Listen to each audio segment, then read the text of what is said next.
Hi, I'm Paul Arthur. This is Bridge City News. Here are some of the top stories we've been following. 2 more youth hit in a crosswalk near a school. BCN speaks with students and police about this second incident involving students in as many months. Plus, Canada's election sees promises from all major parties, with both Liberals and Conservatives removing GST on new homes, while the NDP rolls out its plan for income tax reduction.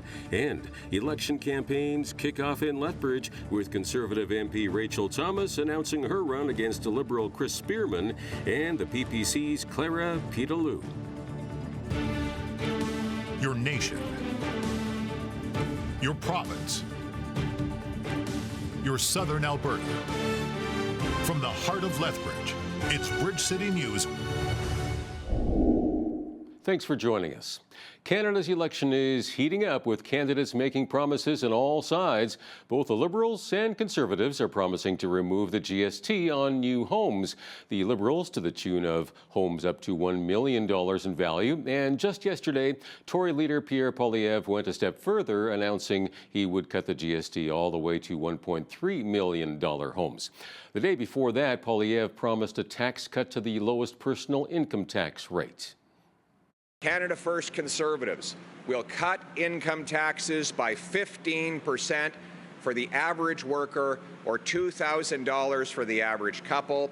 This is a tax cut for seniors who are drawing their pension or retirement income. They will pay, on average, 15% less. Poilievre also announced today that Conservatives would allow working seniors to earn up to $34,000 tax-free, an increase of $10,000 from the current level, while also allowing seniors to keep their RRSP accounts active for an additional 2 years. And the Liberals' Mark Carney campaigned that his government would use revenues from tariffs on American goods to support workers affected by U.S. tariffs. We're acting to protect workers by using every dollar that we collect from retaliatory tariffs to go to workers. We are not changing the transfers to the provinces. We are not changing transfers to individuals. We are proud, and this is a huge difference between us and the Conservatives. Carney also announced a $2 billion fund to protect manufacturing jobs affected by tariffs, as well as a plan to build more auto parts in Canada.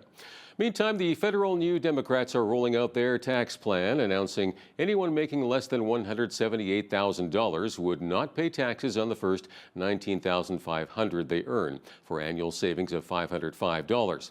NDP leader Jagmeet Singh also announced cutting GST from certain items and ways to help seniors.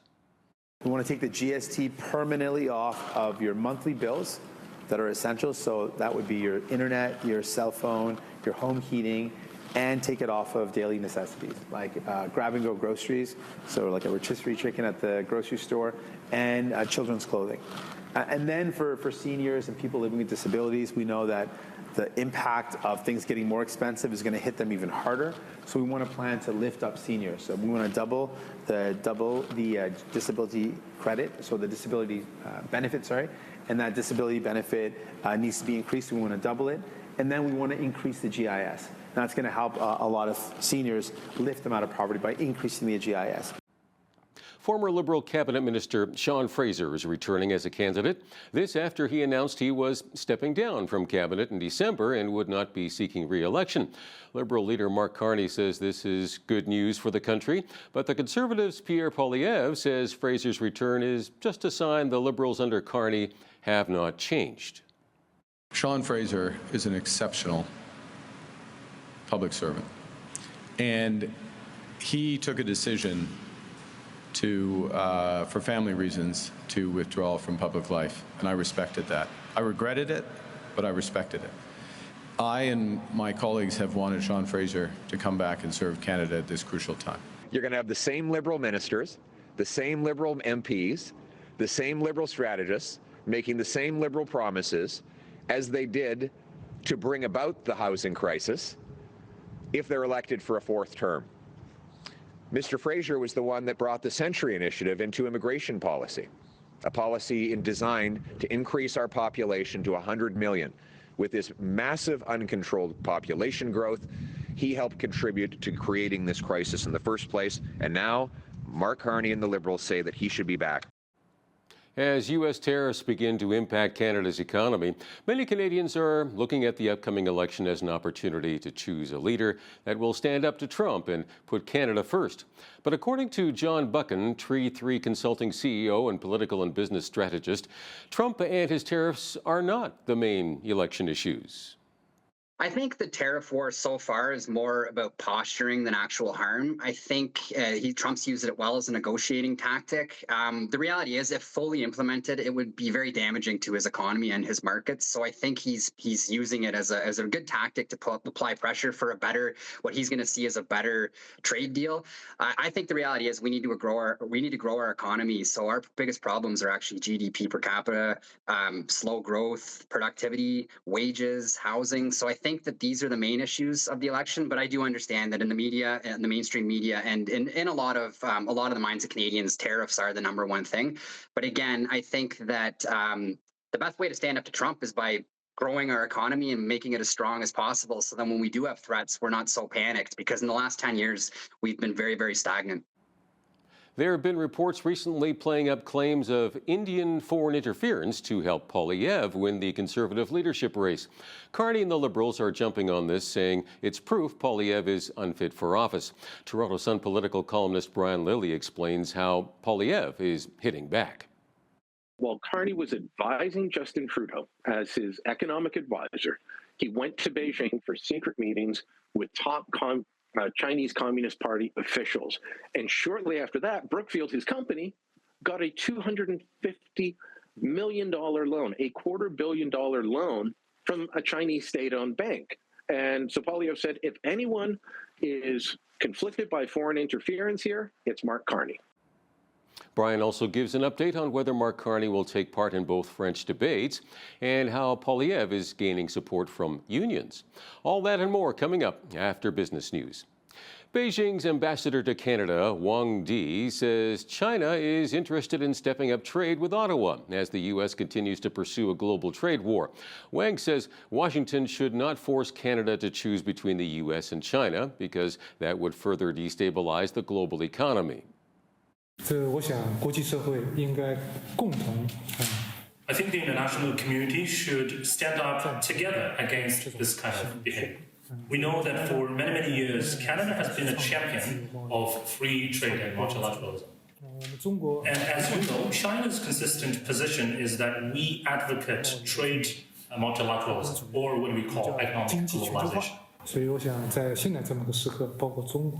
I think at this point of time, all countries in the world, including China and Canada, should stand together to uphold the flag of multilateralism.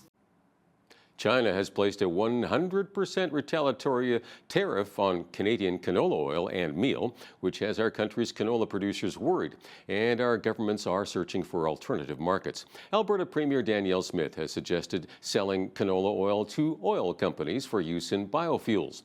Nathan Neudorf, Alberta Minister of Affordability and Utilities, says we must look for new avenues to diverse markets so that Alberta isn't restricted. When you're faced with challenges, which will result in a very difficult time selling to one of the largest economies in the world, we have to find other solutions and other answers. And this is one where we think there's a great opportunity. Albertan companies are very innovative. And while, of course, our farmers, ranchers don't want to have to find new markets, they will do what they need to do to continue to make sure that we prosper as an economy. And selling for biodiesel, biofuels, is a great alternative, and maybe it fills the gap for a short period of time, maybe it fills the gap for a long period of time. Catch the full interview with Minister Nathan Neudorf and BCN's Jeanette Rocher coming up later in the program. With less than 100 days until the official kickoff of the greatest outdoor show on earth, the Calgary Stampede announced that Canadian-born country music superstar Shania Twain will be the 2025 Calgary Stampede's parade marshal. Twain is a 5-time Grammy winner with more than 100 million albums sold worldwide. The Calgary Stampede runs July 4th through the 13th. In local news, it's beginning to happen a little too often in our city. 2 more youths on their way to school, along with an adult, were hit by a car. This latest incident occurred Tuesday morning around 7:45 in the south of the city. BCN's Heidi Echevarria was on the scene and has the details. Lethbridge Police Service responded to a report of a pedestrian collision where 3 people were struck by a vehicle in 3rd Avenue with 17th Street South. That were actually in the crosswalk when the collision happened. One was struck and one was also hit by the vehicle or ran over by the vehicle a little bit less severe. 2 of the 3 were transported to the hospital, where I believe one of them is going to be admitted to the hospital with serious injuries. It was a male driver. Holy Spirit Catholic School Division reported the incident involved Holy Spirit students and a staff member. Meanwhile, classmates expressed concern about recent traffic incidents involving students. A car hit one of my friends that is my classmate and his brother too. And both in the hospital right now. Yeah, they are both. Yeah. He has something in the head, but now it's and in the foot, I think. People should be careful when they are crossing the road. So you need to be careful when you drive. 2 months ago, in January, another collision occurred in the same area, involving 3 elementary school students, resulting in serious injuries for one of them. Unfortunately, we see this often, too often, where vehicles, as well as pedestrians, they need to be paying attention to their surroundings, the time of day. We believe, the sun may have been a factor in this collision. When they're crossing a street, they need to ensure that the vehicles on the road have stopped and that they see them, wave at them, point at them, ensure that eye contact has been made. And not just one vehicle, specifically in this case, there's 2 lanes. So technically there could be 4 vehicles coming from, 2 separate directions. So we want to make sure each vehicle in each lane is stopped to, make it the safest way that they can cross. And obviously for the drivers, the same thing. They got to be paying attention to the surroundings. They got to be, making sure they're not on their phones or doing other things that are distracting them from what's happening around them. For Bridge City News, I'm Heidi Echavarria. The candidates for the Lethbridge riding ahead of the federal election have all been confirmed. Tuesday afternoon, Conservative Rachael Thomas formally announced her re-election bid at an event held in the city. She will try to maintain Lethbridge for her 4th term. BCN's Landon Hickok has more. In the midst of what is promised to be an historic federal election, the incumbent Conservative Member of Parliament for Lethbridge is seeking a 4th term in office ahead of the upcoming April 28th federal vote. Rachael Thomas hosted her campaign kickoff event on Tuesday in a packed office space of supporters in Lethbridge. In her speech to the crowd, she credited the residents of Lethbridge as motivation to continue running. My upbringing taught me to put people first. My upbringing taught me that I have the ability to make a difference. That if I see something in the world that isn't quite right, it's not someone else's to fix, but rather I have the ability. Thomas will have a notable challenger in the running this year. Former Lethbridge Mayor Chris Spearman has entered the Lethbridge MP race as a Liberal candidate. Additional candidates confirmed in the Lethbridge riding include New Democrat Nathan Svoboda, Green Party's Amber Murray, and PPC's candidate Clara Pitalo. Thomas names the economy, affordability, and energy development and distribution as her top national priorities. I have a strong record of advocating for this community. I want to be a good listener, and I want to be a strong representative in our nation's capital. Thomas has been critical of current Prime Minister Mark Carney and his cabinet, arguing it's no different from Trudeau's administration over the past decade that she says has hurt Canadians. Carney is a new leader, but the party is the exact same. His cabinet is 87% unchanged. So he's brought the same people to the table, the same people who have wrecked our economy, the same people who have prevented LNG from being further developed, who have prevented pipelines from going into the ground, the same people who have made housing unaffordable and totally out of reach for young folks. It's the same party with the same broken agenda that ultimately will break the backs of Canadians. The Lethbridge riding encompasses other surrounding communities, including Coaldale, Colehurst, Picture Butte, Nobleford, and Barons.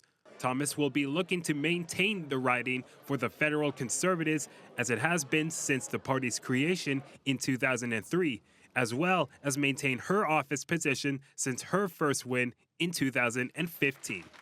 At the end of the day, it's been 10 years of Liberal mismanagement, and I think Canadians have made it clear that that they deserve better.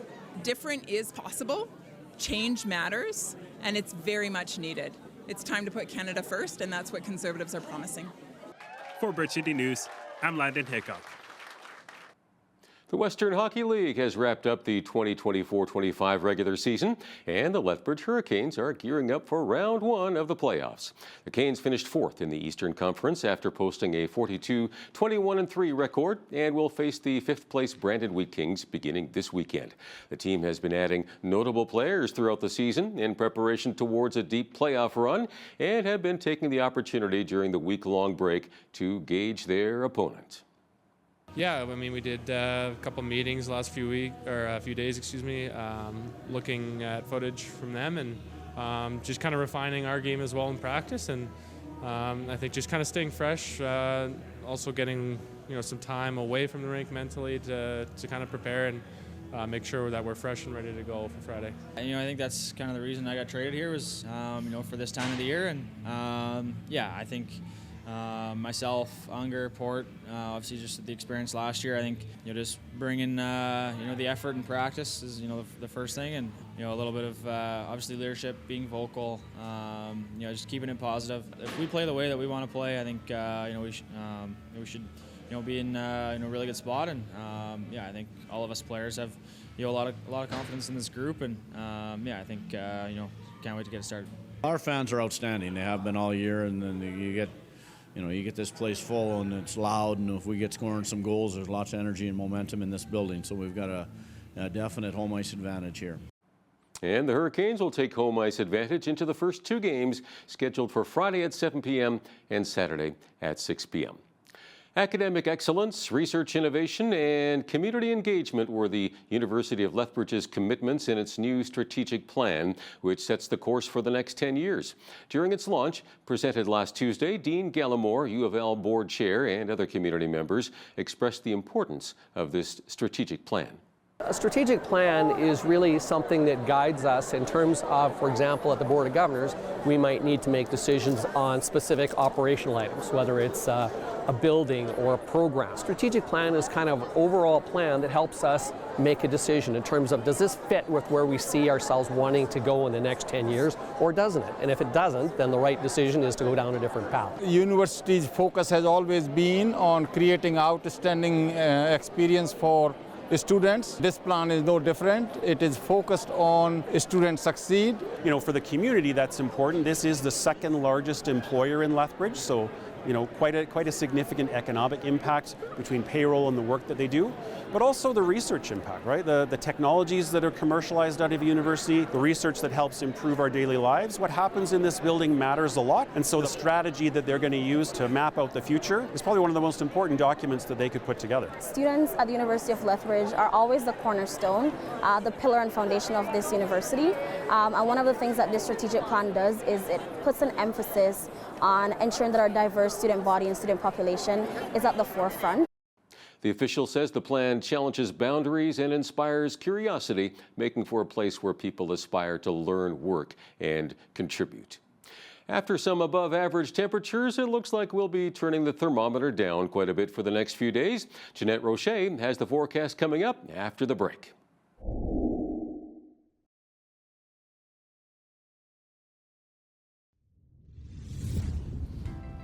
Well, we are on our way to 14 degrees today and headed into an even warmer day tomorrow on Thursday, thermometer-wise, because we're jumping from 14 to 17. However, seeing a slight chance of showers on Thursday, 30% chance. Also could see a risk of an afternoon thunderstorm. Could be the first one of the year. You never know. Actually, we're so used these days to hearing about flurries and snow. It's so different to see those rain showers and thunderstorms. So as we get beyond Thursday, we're going to be seeing that temperature drop way down to the single digits, almost zero though. So a high of 1 degree for both Friday and Saturday with mainly overcast skies.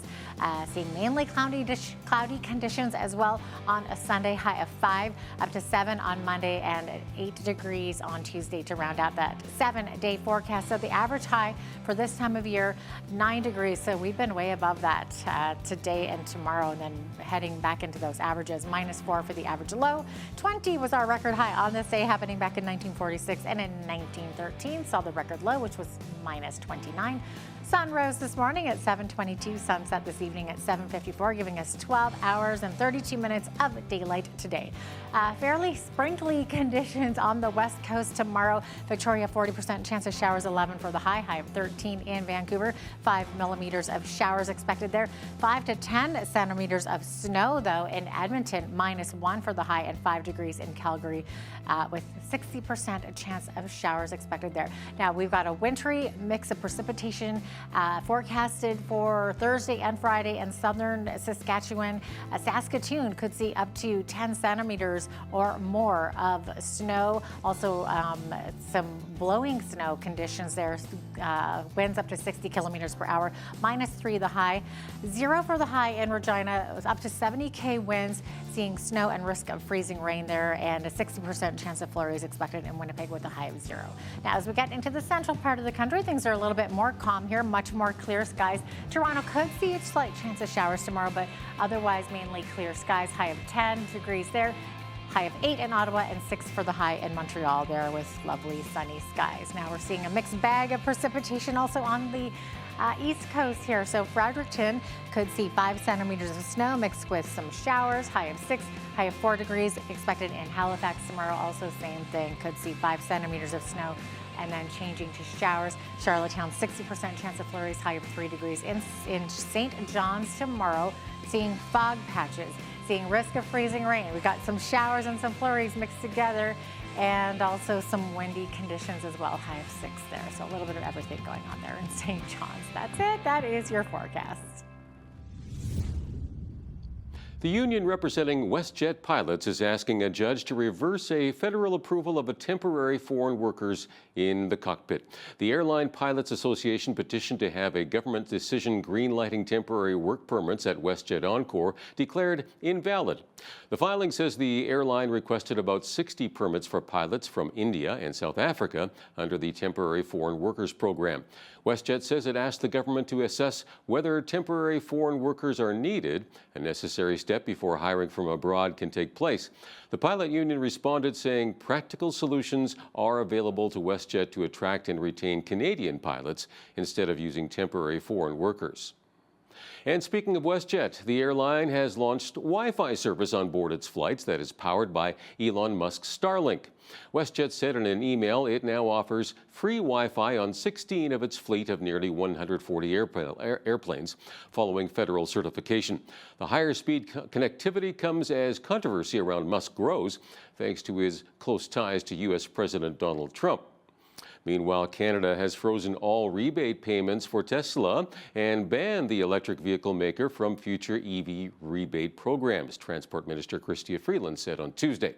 No rebate payments will be made until each claim is individually investigated and determined to be valid, Freeland said in an emailed statement shared by her office.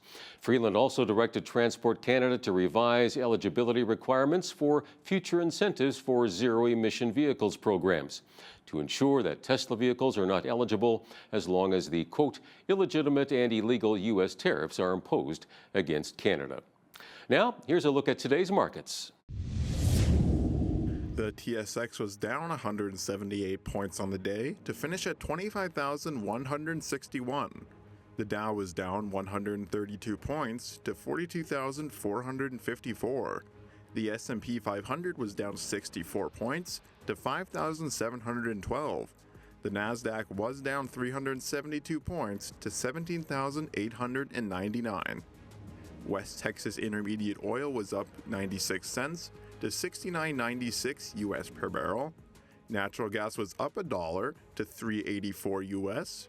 Gold was down $1.33 to $3,019.65 US an ounce. Silver was down 4 cents to $33.63 US an ounce.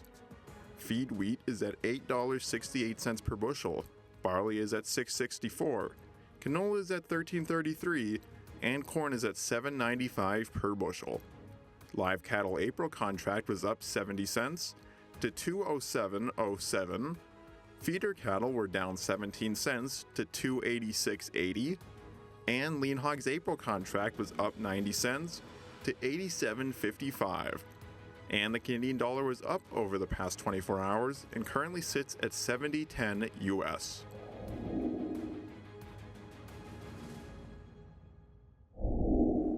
Recapping one of our top stories, Canada's election is heating up, with candidates making promises on all sides.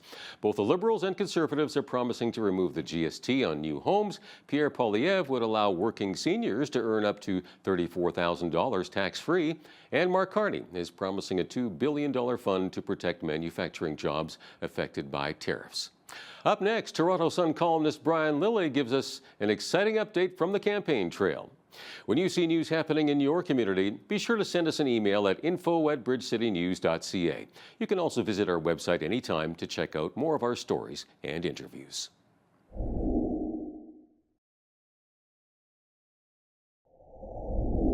Well, Canadians will be heading to the polls on April 28th to choose their new government and a prime minister. To talk more about this is our political reporter and Toronto Sun columnist, Brian Lilley. Brian, great to have you back. It does look like you were out in the field today. It looks like a construction site behind you there. And I believe you just wrapped up an event with Conservative leader Pierre Poilievre. So what was he campaigning on today? Housing, and housing. He realizes that this is still the number one issue for a lot of voters, especially those under the age of 50. And he is out there trying to say, look, I've got your backs. I understand. So you might remember back in the fall that he had a promise to get rid of the GST for any new home under $1 million. And that's because, as he pointed out while he's standing here, he said, think about how crazy it is that we're looking at homes like this and they're $1 million. Well, he said the Liberal government's poor policy has just made things worse, and so he's upping it to homes under $1.3 million. I think back to buying my first home, Jeanette, and I can't imagine, that was 20 years ago, but it cost a tenth of what these guys are talking about now. It is, which is why so many young people are concerned. Very fascinating watching the polling, and while Donald Trump is the number one issue for voters over 60, voters under 50, it's housing affordability, cost of living, pocketbook issues, and that's what Poilievre was out here talking about today. Yeah, exactly. It's so hard for younger people to even think about buying a house right now with the cost of all these houses and whatnot. But okay, so Liberal leader Mark Carney in Halifax this morning talking about defense, saying he'll build up Canada's armed forces with more subs, more ships, and pay raises for members of the armed forces. All against the backdrop of Donald Trump. As I've said just a moment ago, for voters over 60, which is where Mark Carney is getting a lot of his support that you see shifting in the polls, it's coming from women and voters over 60 who are very concerned about Donald Trump. And so he makes this defense announcement. It was very light on detail, but kind of posturing as if, I'll build up the military to defend against, maybe kind of hinting at a Trump invasion, which isn't going to happen. But that's where he was. More ships, more subs. He was asked about the F-35 contract and whether that would go ahead. He was non-committal. It's a very strange campaign from the Liberal leader. Justin Trudeau's very good, very focused campaigner. I know that will anger some of your viewers who, really didn't like the guy. But he knew and understood how a campaign is structured and how it has to go. This is Carney's first time campaigning, and it's really showing because sometimes you just don't know what his message is. Every campaign normally has a message of the day. His was unfocused today. Yesterday, after listening to his entire news conference, I couldn't tell you what it was.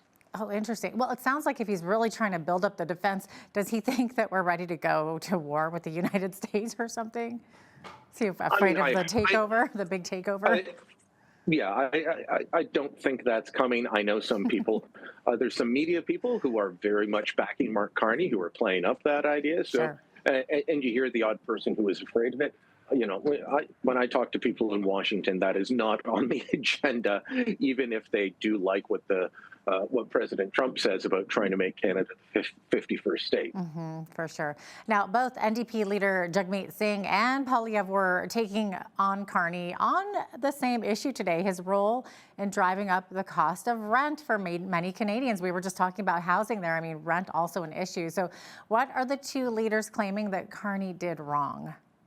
Well, of course, before he got into politics, and after he was chair of the Bank of England, or the governor of the Bank of England, he was chair of a company called Brookfield Asset Management. And they've engaged in buying up a lot of rental apartment buildings here in Canada. In the United States, they're big into buying up homes that they then turn around and rent. And it's called the financialization of the housing market. So interesting that both the NDP and the Conservatives taking Carney on this. Apparently, both showcasing apartment buildings in Toronto where the Brookfield rents are far higher.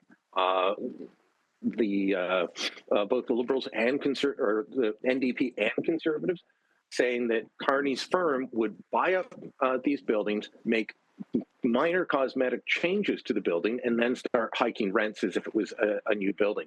And so they're higher than average when it comes to what people are charged. You know, Carney is going to have to talk about housing at some point, or perhaps he's just going to try and talk about Donald Trump for 37 days and win the election that way.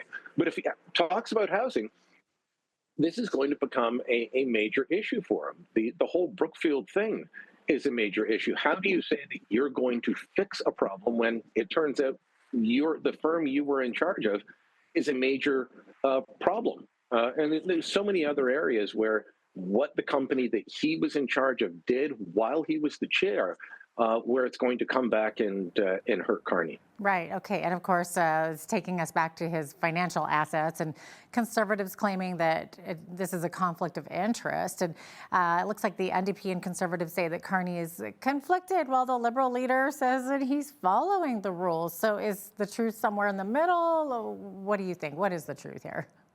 Well, he's following the rules, but that doesn't mean he wouldn't be in a conflict of interest. We don't know. He's put his assets into a blind trust, but he still knows what they are. And there's several funds that Carney helped build while he was at Brookfield. And the way his compensation structure works is that he can't. He could sell any of the shares he owns in those funds, but he will still be paid by those funds for years because he was the founder of it. So he will be getting payments out of that for years to come.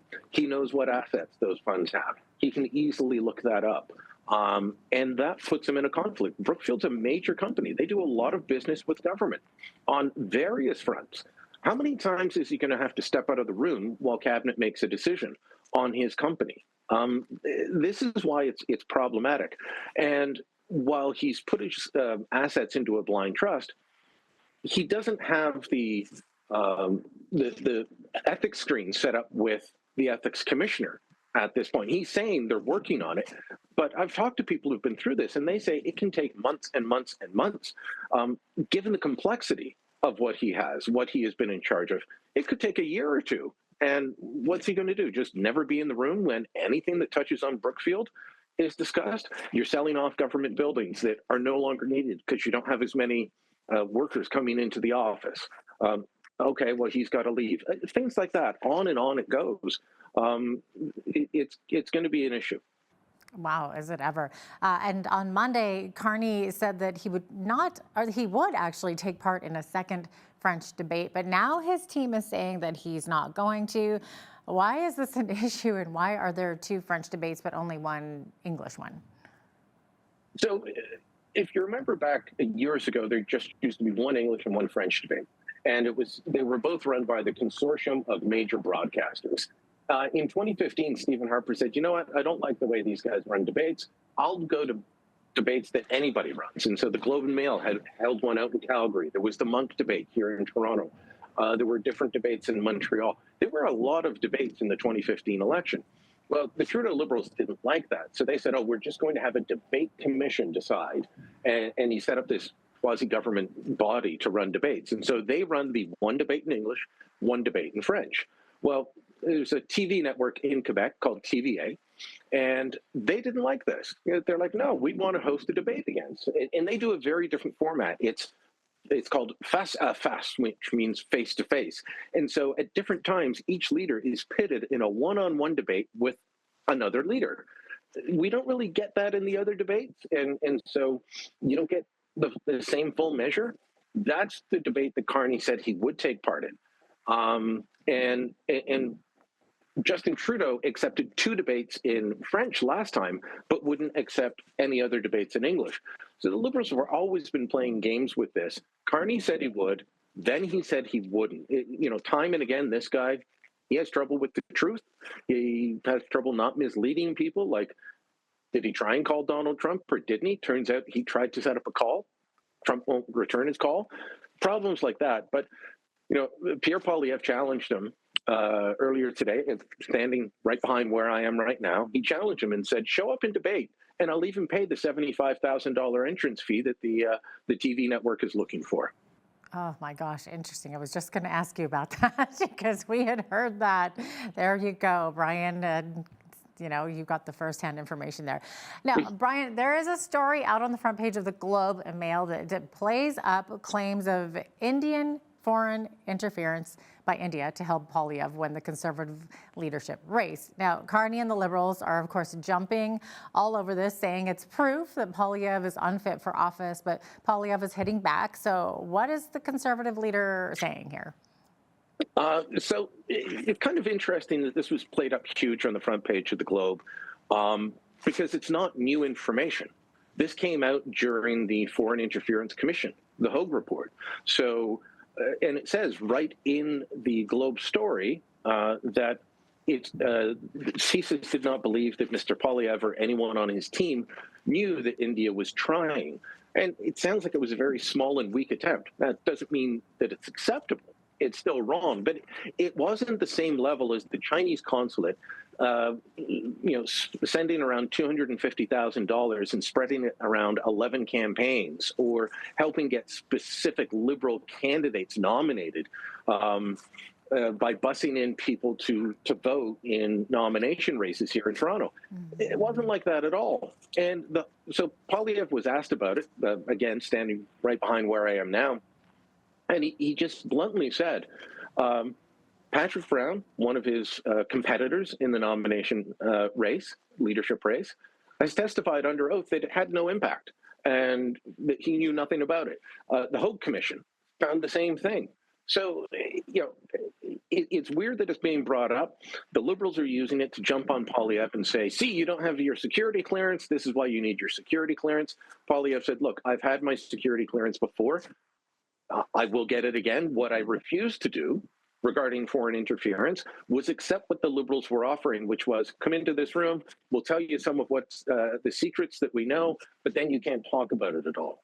And he hit back very hard at Carney and said that while Carney was advising Justin Trudeau as his economic advisor, he went to Beijing for secret meetings with top Chinese Communist Party officials.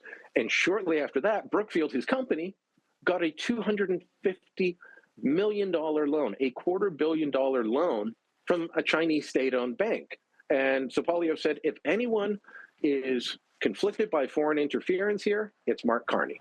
Oh, gosh. Interesting.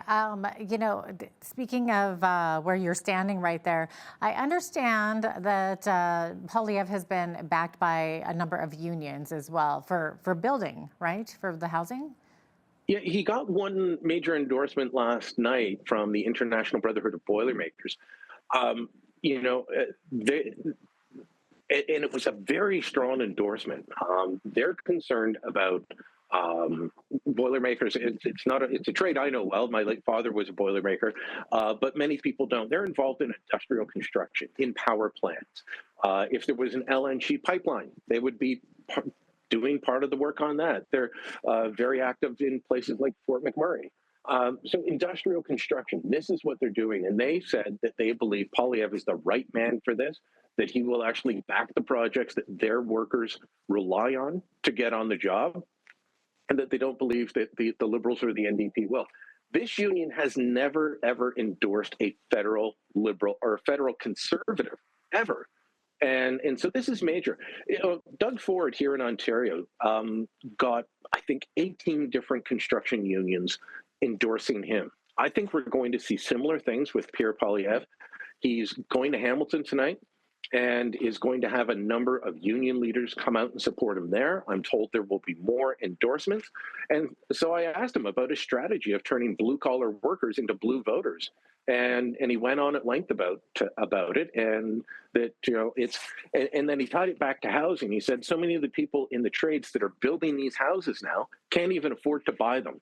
And that's how bad things have gotten under 10 years of liberal rule. Oh my gosh. Okay, speaking of the Liberals, another former Trudeau cabinet minister, Sean Fraser, said that he wouldn't run in this election, but now he's changing his mind. First off, is he even allowed to do that? And is this a good sign or a bad sign for the Kearney Liberals? It depends on your view. If you're a Kearney Liberal and you support Mark Carney, then this is great. Sean Fraser's back, hooray!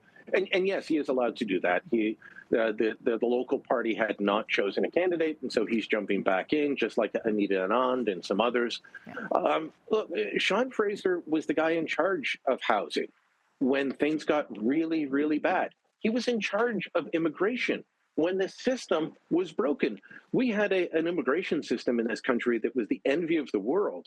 We had an immigration system that had wide support for high levels of immigration, and then they put that system on steroids. They threw out a lot of the rules that made Canada's system work when other countries don't. That's who Sean Fraser is. But he's only back in now because polling has the Liberals ahead in Nova Scotia. And he thinks he can win again, whereas before he was convinced he was going to lose. So he wanted to spend more time with his family. Apparently, he's not that interested in spending more time with his family anymore. You know, I had just been asked about Fraser the other day and whether he would come back, and I said, I don't think so. My understanding is he's got young kids, and he was genuine when he said he wanted to spend more time with his family, unlike many other politicians. It turns out I was wrong. Well, it turns out we're out of time here too, Brian. But thanks for joining us today from the field there, political reporter and Toronto Sun columnist Brian Lilley. Thanks so much for your time today. Thank you.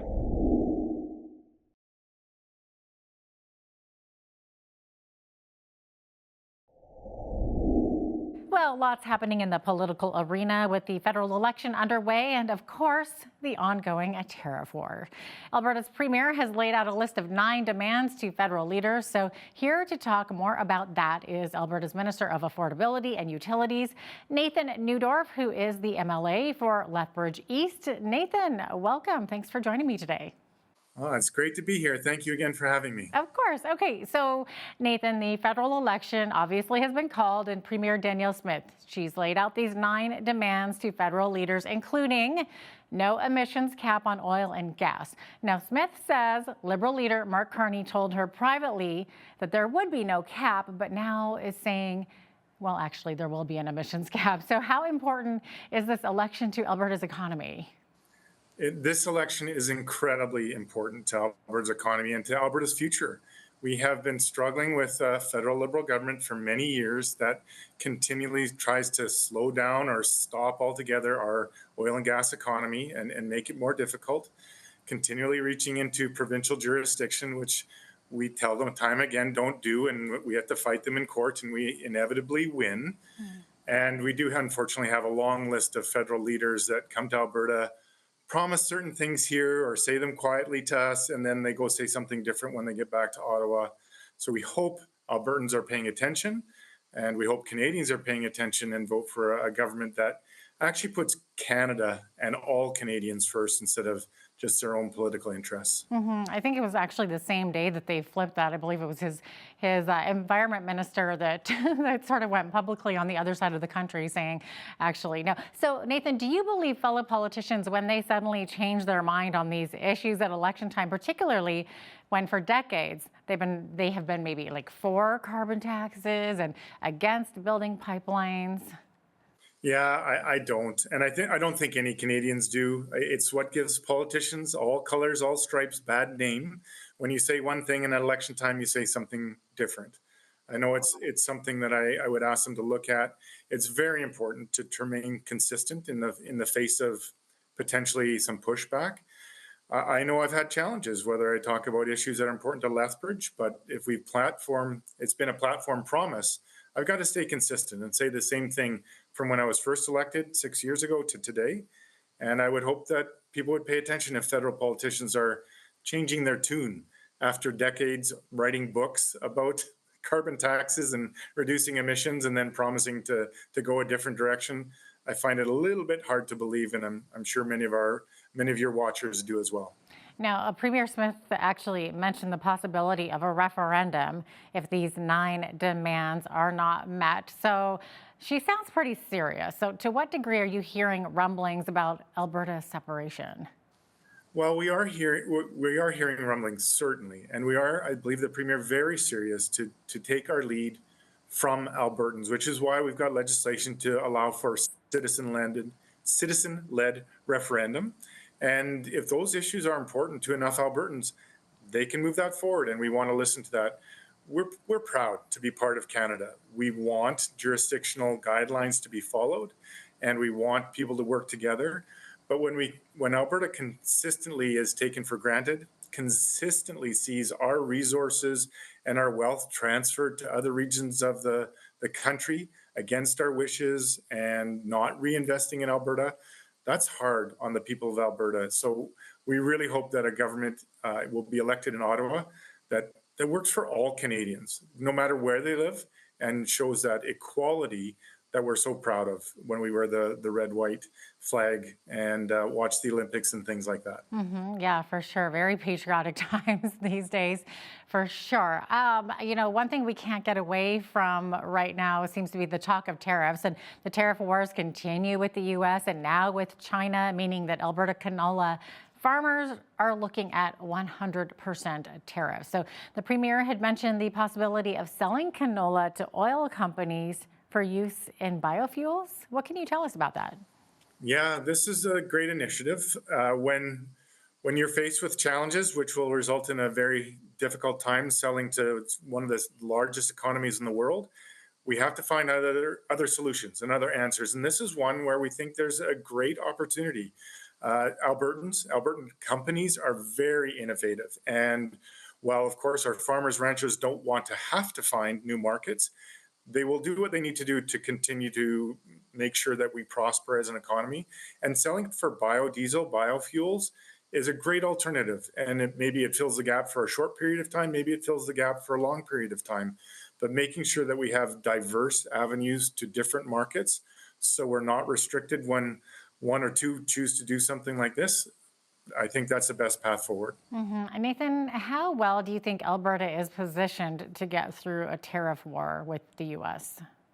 Well, we're all going to feel it in many different ways, but I believe that Alberta is amongst the best position for provinces. We've already seen our leader do a tremendous amount of work, and at least for now, the promise is that if energy is taxed, it'll be at a much lesser rate than a 25%, and we're hopeful that we can alleviate those tariffs altogether. Beyond that, we've seen a great resilience from our ag industry and other machinery and manufacturing industries.